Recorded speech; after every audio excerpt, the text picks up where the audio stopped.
Assalamualaikum warahmatullahi wabarakatuh. Waalaikumsalam warahmatullahi wabarakatuh. Balik lagi di channel JMO, channel Al Balad juga. Karena channel JMO tuh banyak sekarang ya, ada dua, ada dengan Al Balad dan didukung juga dengan TikTok saya pribadi yaitu Neo Kalipaksi. Dan tentunya hari ini tuh ada sedikit berbeda dari mulai Gibran yang co-host sekarang jadi narasumber, sesuatu yang wah untuk hari ini di luar ekspektasi. Dan tentunya Kang Jaki juga selaku tuan rumah sekarang menjadi penonton, memberikan ruang pada yang muda-muda untuk berkreasi. Dan tentunya narasumber kita hari ini tuh ada dua orang dari mahasiswa, bukan sekedar mahasiswa kupu-kupu ya Kang ya, tapi mahasiswa yang punya ideologi pemikiran, pergerakan, ya pada intinya lain sekedar mahasiswa gitu lah. Mahasiswa kupu-kupu kumaha teh? Jadi mahasiswa kupu-kupu teh kuliah pulang gitu. Diajar nama bukan kumaha penting kuliah teh balik gitu. Beda hal dengan mahasiswa anu boga cita-cita dina pergerakan gitu. Bakal punya beragam pemikiran, anu mana JMO kan mewadahi segenap pemikiran. Asal bisa diperdebatkan, asal bisa dipertanggungjawabkan, jelas sumbernya jeung tong ambek gitu JMO. Tong ambek gitu. Dan ruang diskusi mah wajar gitu ya, debat sedemikian rupa gitu. Perkenalkan terlebih dahulu lah. Pertama aya di PI nya Kang ya. PI. Sami di dua dari PI deh. Aya Kang Nopal sareng Kang Farel. Pertemuan hari ini teh mantapnya. Mantap teh pertama kalinya di Singkung Muda Unggul, kayak Kang Jakian aya namanya. Muda Unggul tuh. Di mahasiswa komo Kang Nopal punya background pendidikan filsafat ditemani Mas Pres ya. Gibran raka bumi. Karena sih tapi kemarin kan aya hiji link yang dibagikan di grup terkait 23% mahasiswa lebih setuju dengan khilafah dengan syariat Islam dibanding dengan konstitusi nu aya poe ayeuna baik undang-undang maupun Pancasila. Ya bakal lebih ngena pandangan filsafat bakal lebih menarik jadinya aparelnya. 3% itu teh Kang Nopal sareng Kang Farel Kang Gibran anu responden teh 1.800 mahasiswa 2.400 pelajar dan 23% teh cukup gede menurut kami mah anu setuju di hukuman ku Islam lah kasar nama gitu ya.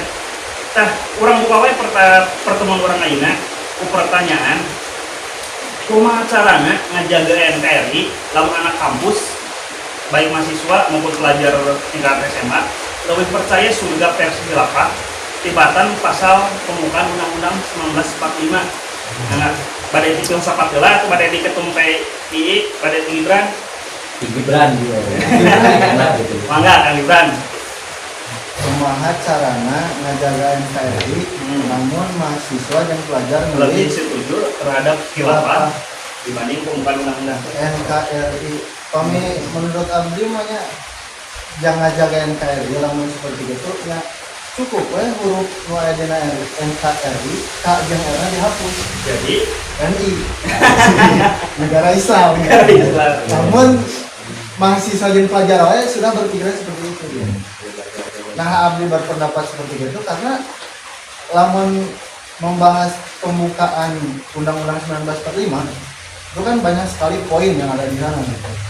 Mulai dari keadilan sosial, persatuan dan lain sebagainya. Tapi yang menjadi pertanyaan adalah selama 80 tahun Indonesia ini berjalan, apakah sudah berhasil diwujudkan gitu? Poin-poin tersebut. Saya rasa tidak ada yang terwujud. Implementasinya ya, belum. Tidak ada poin satu pun yang berhasil diwujudkan selama 80 tahun ini.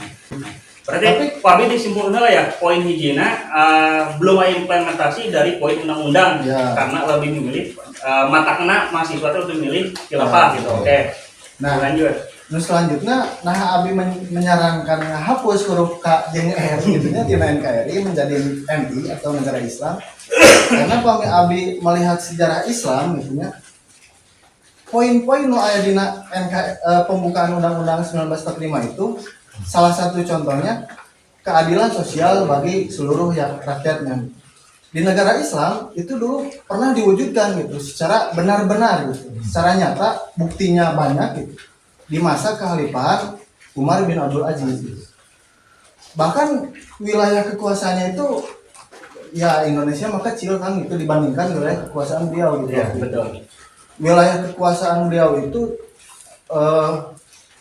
dari timur India Pakistan itu sampai di barat itu benua Atlantika atau ya Atlantika kalau nggak salah di Spanyol, Portugal. Jadi kan itu wilayah yang sangat luar biasa besar gitu. Tapi beliau mampu mewujudkan keadilan sosial itu sebagai sesuatu yang nyata, benar-benar dirasakan oleh rakyat, sampai di satu waktu para petugas zakat itu susah mencari gitu, menyalurkan hasil zakatnya karena tidak ada yang mau menerima gitu. Saking sejahteranya. Ayeuna mah loba menerima tapi gelap, sos, bangkrut. Bukan ditutup ku si Dedi Mulyadi. Lanjutkan gimana? Ya kalau menurut saya seperti itu sih. Jadi yang paling benar ya hapus huruf K sama R-nya. Jadi sama N negara Islam. Negara Islam. Gitu. Gitu. Dilanjut, Kang Parel, Kang apa? Ketemu lah, Mangga. Ya, lanjut. Mungkin saya melihat juga dari survei yang sudah diberikan oleh responden di berita terakhir gitu. Mungkin itu berita tahun 2017 dan ketika ada survei atau persenan itu lumayan ya, cukup banyak gitu, cukup tinggi gitu ya, terkait persentase 23% gitu ya. 23% terkait bahwasanya mahasiswa lebih memilih sistem khilafah kan, ya, posisinya seperti itu. Nah, namun ketika melihat sekarang, kalau misalnya sekarang 2025 berarti 2017 berapa tahun saya kurangnya? 8 tahun. Sedangkan mungkin setiap 5 tahun sekali kan selalu ada pergantian presiden. Betul. Selalu ada ya pengubahan, apalagi era disrupsi ketika segala hal penuh sama teknologi. Pas zaman COVID-19 itu era disrupsi. Nah, terkait data tersebut, entah data hari ini bagaimana para mahasiswa ataupun pelajar hari ini terkait sistem khilafahan atau jihad gitu ya. Tapi di sini menarik juga, apakah hari ini para pelajar masih mempertahankan hal itu atau tidak gitu. Tapi melihat dari hari ini gitu ya, mahasiswa dan juga pelajar, saya lihat semakin jauh dengan yang namanya sistem khilafah. Bahkan saya sejujurnya sepakat gitu terkait adanya sistem khilafah. Namun kan sistem khilafah itu ada 3 ya, sistem khilafah sistem politik Islam.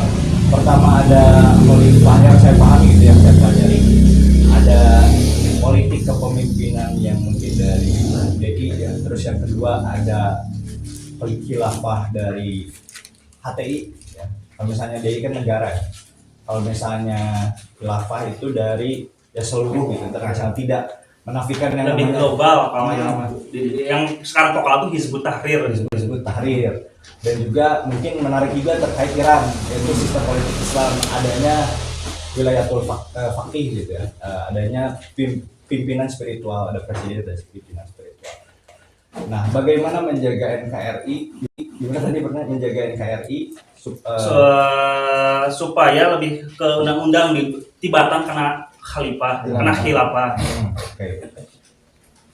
Kalau misalnya melihat dari menjaga NKRI, saya pun sepakat dengan terkait adanya sistem syariat tetap ditegakkan, syariat Islam, apalagi umat Muslim gitu, yang hari ini mungkin semakin ya masalah akidah dan segala mungkin menjadi permasalahan atau tantangan hari ini adalah teknologi, sosial media, Instagram, TikTok itu menjadi penyaluran apa ya? Opini publik, opini, pengiringan, kampanye, ideologi, dan juga hal-hal di situ masuk, paham-paham materialisme, liberalisme di situ masuk. Nah, melihat seperti ini bagaimana menjaga NKRI, maka NKRI sekarang tuh terancam nih. Bahkan mendirikan Pancasilanya pun sulit karena sudah tercampur aduk gitu oleh paham-paham barat, semuanya tercampur aduk. Bagaimana menjaga NKRI, mungkin kalau menurut saya tetap pemahaman paradigma ini perlu disebarkan, tapi melalui pendidikan, apalagi sekarang tunas-tunasnya itu para pelajar, para pelajar yang mungkin ringkih dan juga rapuh gitu ya, terkait mereka tuh masih bingung apa sih kehidupan, makna kehidupan dan lain-lain gitu, masih mencari jati diri. Tapi POP-na lebih setuju ke undang-undang hari ini yang gagal total dalam segala aspek atau menuju pembaruan dengan negara Islam dan khilafah? Kang Farel sendiri selaku ketum PI. Kalau saya melihat seperti itu, ya jawabannya sebagai umat Islam khilafah gitu ya. Khilafah itu ya, tapi kan banyak jenis-jenis metodologi. Ada yang melalui ya langsung revolusi atau reformasi, atau juga bisa referendum gitu ya. Tapi hal ini tuh harus berjalan secara sadar masyarakat pelajar tuh. Berdirinya tegaknya khilafah. Khilafah ini harus sadar bahwasanya yang menjadi permasalahan umat Islam hari ini, kenapa berpecah belah dalam hal, karena emang tiadanya kepemimpinan gitu. Imamah gitu. Tidak adanya imamah. Tapi ya ini dulu bagaimana masyarakat tuh terkolektifkan gitu. Disatukan tanpa terkubu-kubu, tanpa ada berhala kelompok masing-masing. Yap, itu. Lanjut ke ahli filsafat ya, Batur Naruh Gerung. Lanjut Kang Nopal. Aduh, nyiapin dulu mental, aduh. Pertama kali jadi tegang gini. Dua santai. Ini dulu ngerokok santai lah. Oke, silakan ya. Jadi menurut saya gitu ya, tentang hasil survei dari para mahasiswa maupun pelajar. Ada 1.800 mahasiswa yang mengatakan siap dengan khilafah dari hasil survei itu. Oke, menurut saya bagaimana caranya mendekatkan NKRI walaupun ada yang sepakat gitu terkait keholifahan. Menurut saya ini jadi bahan refleksi gitu buat pemerintah, kenapa banyaknya mahasiswa dan pelajar lebih sepakat pada kehilafahan gitu. Mungkin menurut saya mereka lebih sepakat karena rindunya akan spiritual mereka. Nah, bagaimana cara mengimplementasikannya di kehidupan Indonesia yang plural gitu ya. Jadi sistem spiritualnya itu lebih diimplementasikan lewat kontribusi, aktivitas sosial, dan beretika gitu. Dan bagaimana tentang NKRI juga jangan dilupakan gitu. NKRI itu ditegakkan juga dengan bumbu-bumbu agama pada zaman dahulu. Jadi ini bisa jadi bahan refleksi untuk kita semua.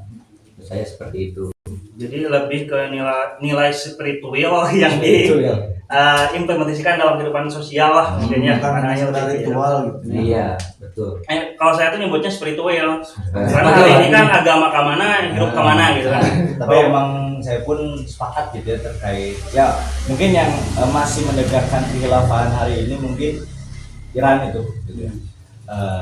Melihat bahwasanya ketika umat itu ada suatu pemimpin, ada pemimpin itu ya maksudnya jelas terpusat segala fatwa, segala hal gitu ya terkait fikih ataupun gerakan itu terpusat gitu. Namun jika melihat Indonesia hari ini, mungkin langkah awal terkait Indonesia untuk membentuk ya melalui paradigma.